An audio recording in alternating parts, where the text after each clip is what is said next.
Okay, everybody, I'm back with a review on last night's Night of Champions pay-per-view. It was a very great well, I won't say a great pay-per-view. It was a really good pay-per-view.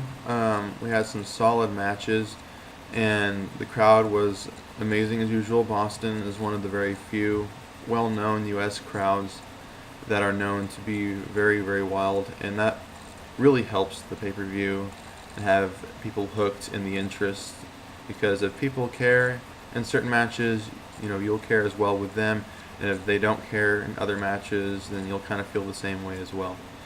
So, anyways, the show starts off with Jerry Lawler being mentioned and updated by Michael Cole, saying that he is getting better and that he's going to return home to Memphis soon so that he can recover well.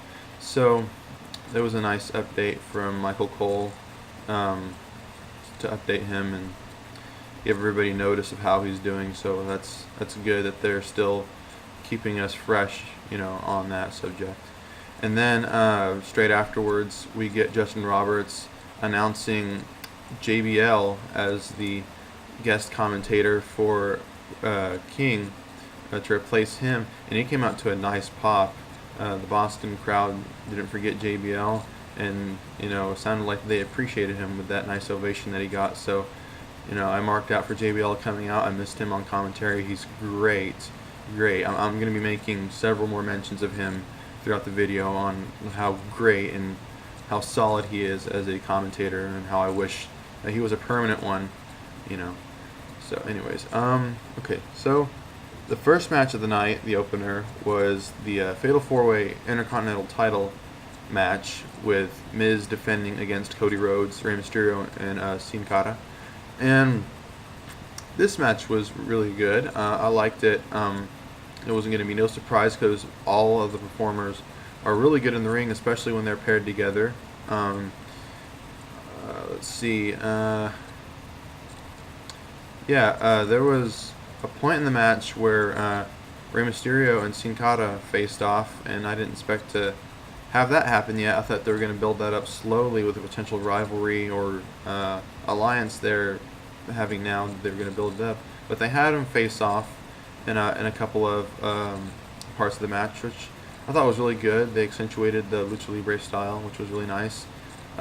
Miz and Cody had great spots with both of the luchadors respectively, and Sin Cara didn't botch as much as in this match, so big props to him for that.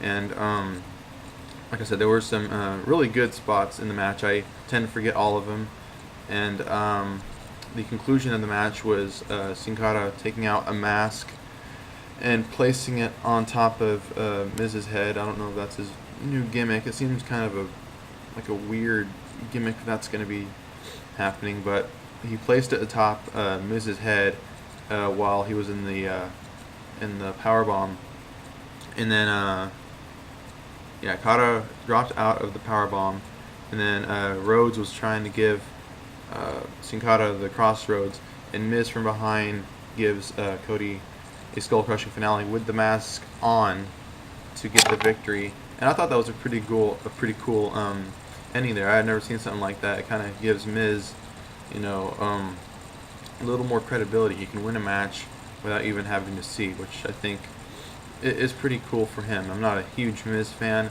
but I do respect how far he's come in WWE, and just to get a victory like that, it really is good for him. So that was a good ending to a good match. I liked it. Good opener.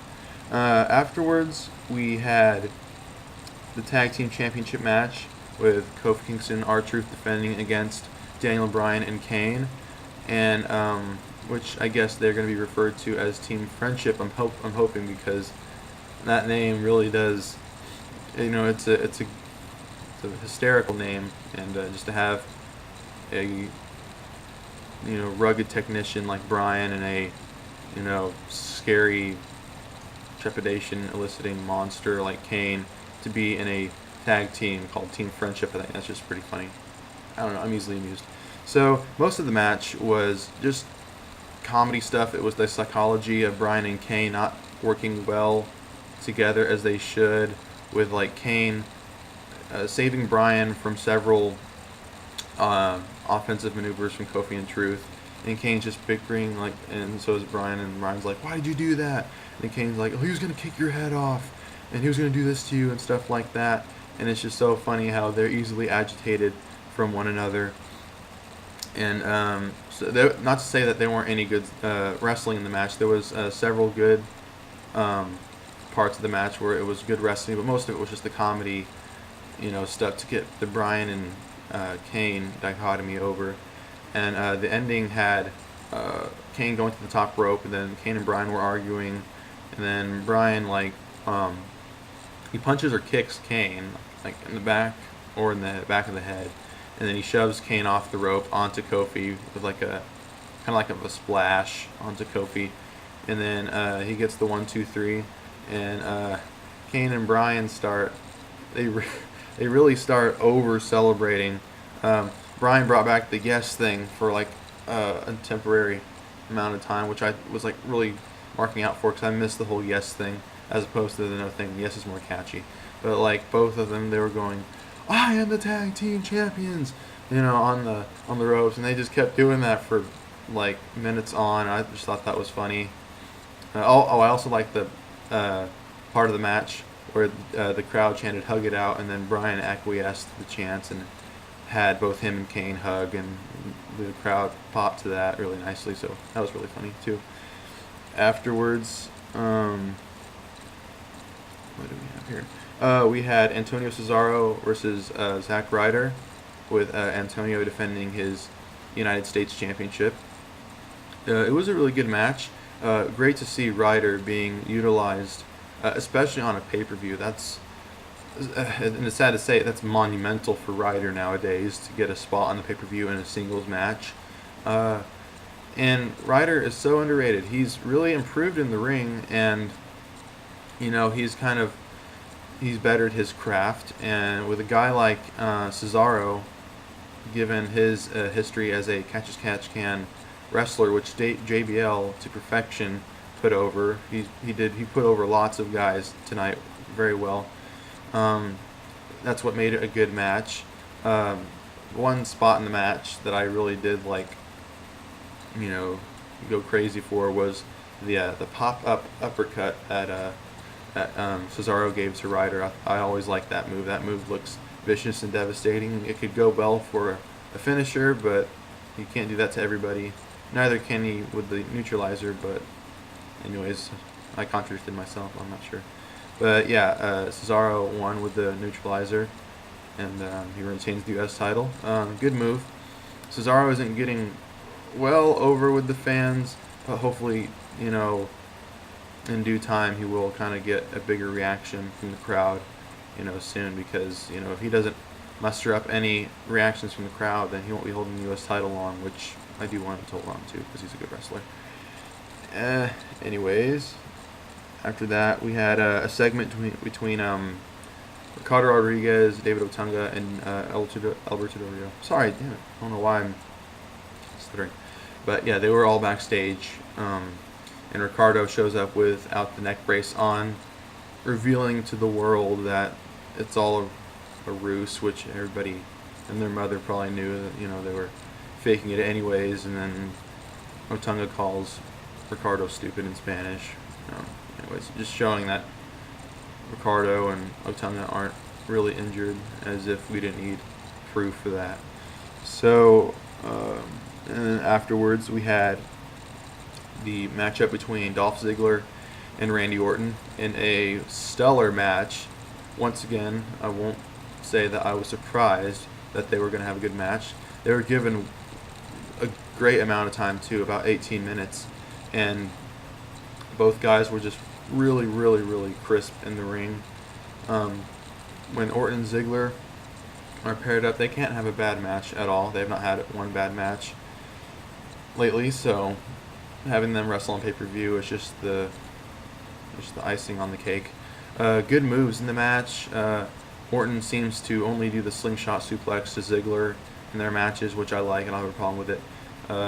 Another move I liked was Ziggler doing a jumping DDT. He's done that to several guys recently. I just like that move. It's really cool. and just several other spots in the match I liked that went over really nice. The crowd, um, like the male portion of the crowd, was just going crazy for Ziggler, whereas the women and kids are kind of rooting for Orton. So great crowd reaction in this match, um, and like before Randy Orton was setting up for the RKO on Ziggler, like he was getting ready to kind of do the turnover thing and then pound the ground, and then he like kind of shadily flips off the crowd. There was like reports saying that he had a heated argument with a fan or something like that, and he just like slips one out. And I don't know, I thought that was kind of funny. I don't know if he'll get any heat for that backstage. I'm not sure. But anyways, to end the match, Randy Orton caught Dolph Ziggler running and popped him up for the RKO. And I love that move. I have the fortune of having WWF No Mercy on the Nintendo 64, and that pop-up cutter in the game is just great. I love that move. I have that for one of my finishers for my character. It's like one of my all-time favorite moves. So to see Orton doing that on Ziggler was just a great touch for me to see that match. So I kind of wish Ziggler would have went over. He's been losing a lot ever since he became Money in the Bank holder, but I'm pretty sure he's still going to get that huge victory for the world title soon. So as long as Ziggler is giving out great matches and Orton is doing the same, then I don't have much of a problem with it. So very good match, loved it. Afterwards, we had the Divas Championship match between Layla and Eve, with Layla defending, and earlier in the show it showed Caitlyn backstage with her leg harmed, and she wasn't going to be able to continue, and Eve was there to haul Caitlyn out of backstage. And then Eve was backstage with Teddy Long and Booker T, and Booker T decided to give Caitlyn's spot to Eve to face off of the Divas title. So I don't know what's up with Booker's recent infatuation with Eve, but anyways, so Eve replaces Caitlyn.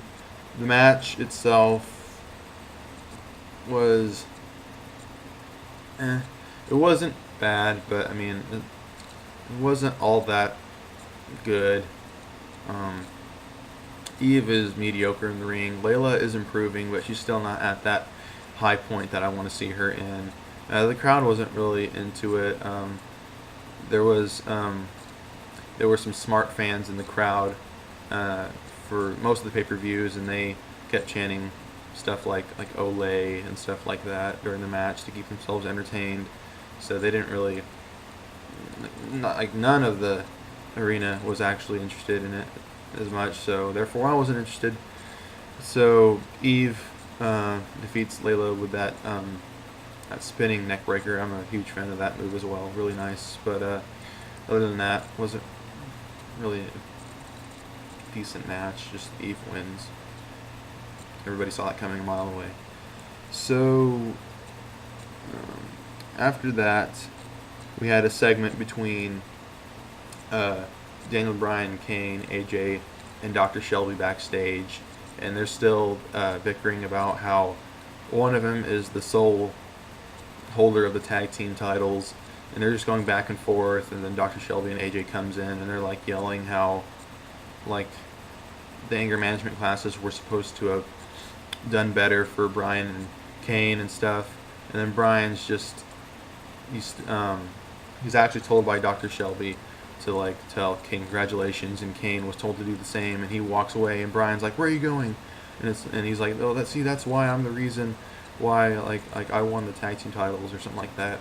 And then Kane comes out of nowhere with like a huge jug of Gatorade and drops it all over Bryan, and it spills on Dr. Shelby and Kane as well. And then Kane like says, I'm going to Disneyland and stuff like that, and he says, I'm the tag team champions. And I thought that was just a random thing to say by Kane, but it's just that the delivery of that line was funny, and it just goes to show that having Bryan and Kane as tag team champions was not a bad idea, even though I wanted to see the primetime players get the titles soon. But having Bryan and Kane be this tag team, and to have the idea of it that it wasn't going to be a long-term thing, and all of a sudden they're a tag team and they're having these brilliant comedy segments and stuff like that, and how they're wrestle well together in the ring. It's really great to see that. So glad to see Bryan and Kane are being used, not just being dumped on for someone to job to. So that's good. Afterwards, let's see.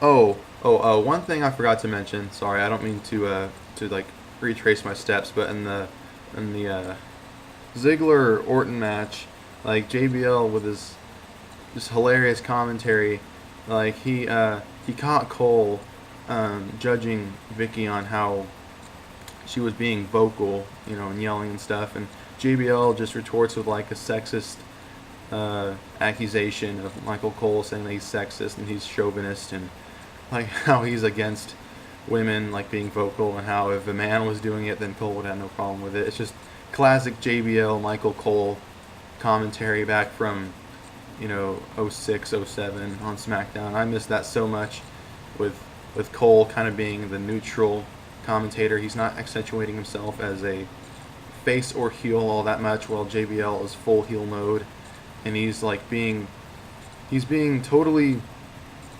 knowledgeable with his commentary. He's not dumbing it down. He's not sounding watered down. He's actually, being a historian, and he's not like just commentating on the storytelling of the match, which is vital, I understand, but he's just talking about the history of wrestling and how the wrestling holds are implemented and stuff like that. I like that, so that's why I wish JBL would come back as a full-time commentator. Who knows? We can only hope. Okay, anyways, back to the chronological order of the show. We had Sheamus go up against Alberto Del Rio for the World Heavyweight title.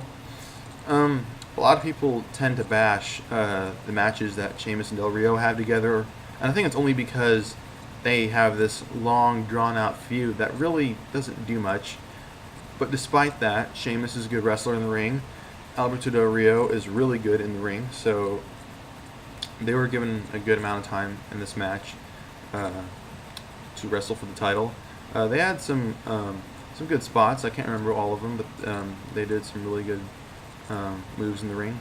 Although I will say this, I think Alberto Del Rio would give Tajiri a run for his money for how many kicks he throws out in the match. Like Del Rio, that's every other move that he does, and I'm not trying to bash him, but it's just funny how he can't go a match without doing at least 20 kicks to his opponent, and he just does it everywhere, every portion of the body. So I just thought I had to point that out.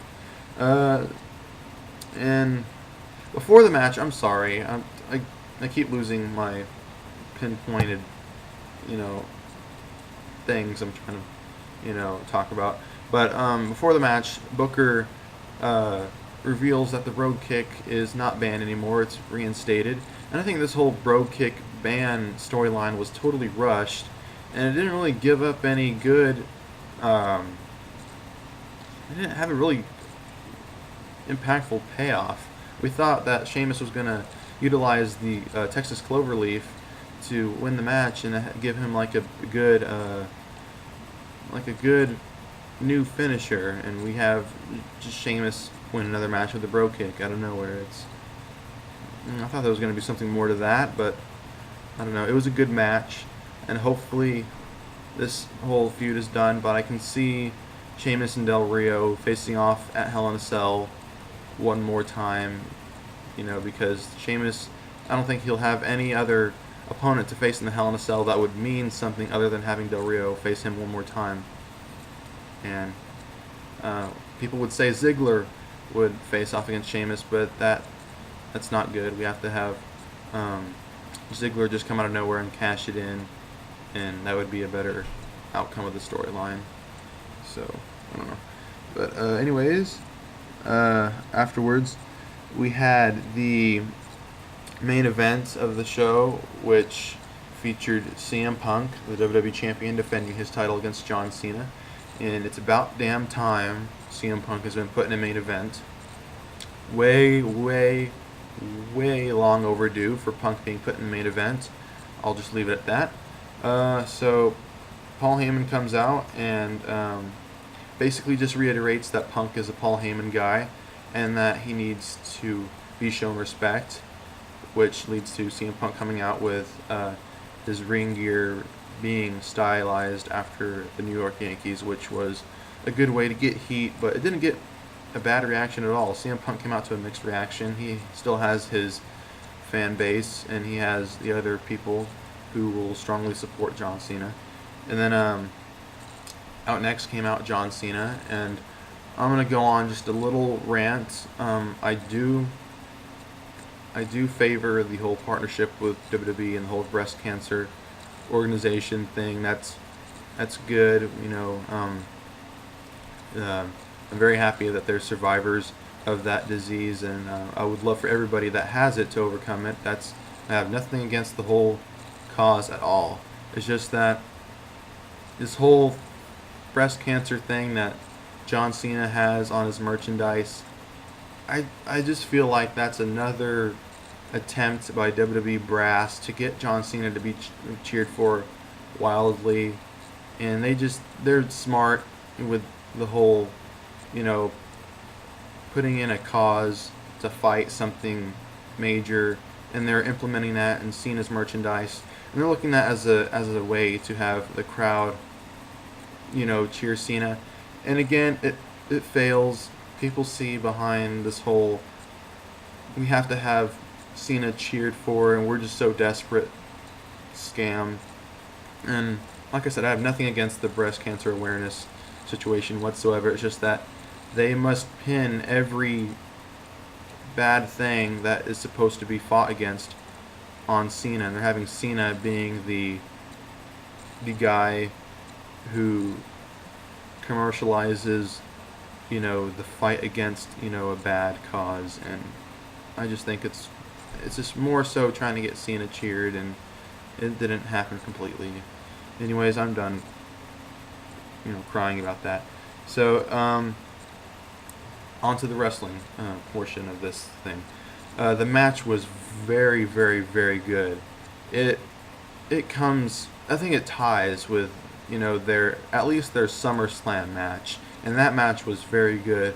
This match really brought out the best in John Cena and in CM Punk. I'm a Cena hater, but I will admit when John Cena does a good job in the ring, and he did really good spots in the match that I've never seen him do, like that suicide dive.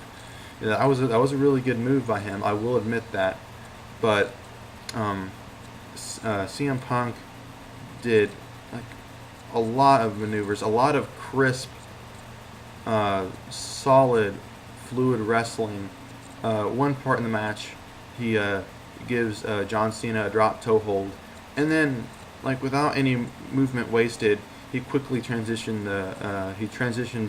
the drop toe hold into a Muda lock, and I just thought that that was really great. That was really it was just really good. It was just well done. I'm sorry, I've lost words for that because he's just that amazing. JBL does a great job of putting Punk over, saying that he deserves respect and why John Cena gets all of this and Punk doesn't get any of that, when Punk has deserved and earned, everything that Cena's gotten. I like that, because every other commentator is sort of biased and they go against Punk and they have everybody think that Punk's just a bad guy, where JBL gives the reasoning of Punk demanding so much respect and why he's earned it. So great move by JBL. Let's see what else. But yeah, there was great moves in the match. We had Punk kicking out of 2 AAs and Cena kicking out of 2 GTSs.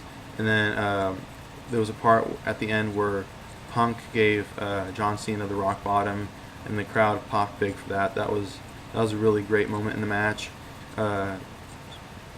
CM Punk countered a lot of moves from John Cena. Great, wonderful counters, especially with the 2 spots of the 5-knuckle shuffles, where the first one, Cena's getting ready to drop the fist, and Punk immediately brings up the boot. And then the second time, Punk catches Cena's arm, flips him over with his leg, and then goes for the Anaconda Vice. I thought that was another great example of just great wrestling from CM Punk. And then the end of the match, CM Punk is up top, facing the crowd, and John Cena runs up and gives him a German suplex off the second rope. I have no complaints about that because I am such a huge mark for the German suplex, one of my favorite moves. But Cena didn't do it as well as everybody says that he should have. The bridge was awkward, but that was to give off the whole draw outcome of the match. So the referee says that both Cena and Punk had their shoulders down after Cena was just totally elated and celebrating with the crowd. And then, so the referee takes the title away from Cena, hands it to Punk, and then the crowd is semi glad with it, and semi sad about it, So, and then we have CM Punk just bashing Cena over the head with the title, which drew a positive reaction from the crowd, from those hardcore fans. And then Punk and Heyman are leaving the arena, and then Punk just keeps shouting out respect, and he's the best in the world, which ends the show. So I think the overall pay-per-view was very, very good. The Orton-Ziggler match and the Punk-Cena match are the ones that stood out to me as very good. I thought every match was from decent to really, really good, except for the Divas match. Yeah. So anyways, great pay-per-view. I don't usually rate events or shows by star ratings, so I'll just say that it was a very good pay-per-view, and I'm glad I was able to catch it. So we'll probably see Cena and Punk face off in the Hell in a Cell for a rematch, and Sheamus and Del Rio face off for the world title in the Hell in a Cell in the rematch.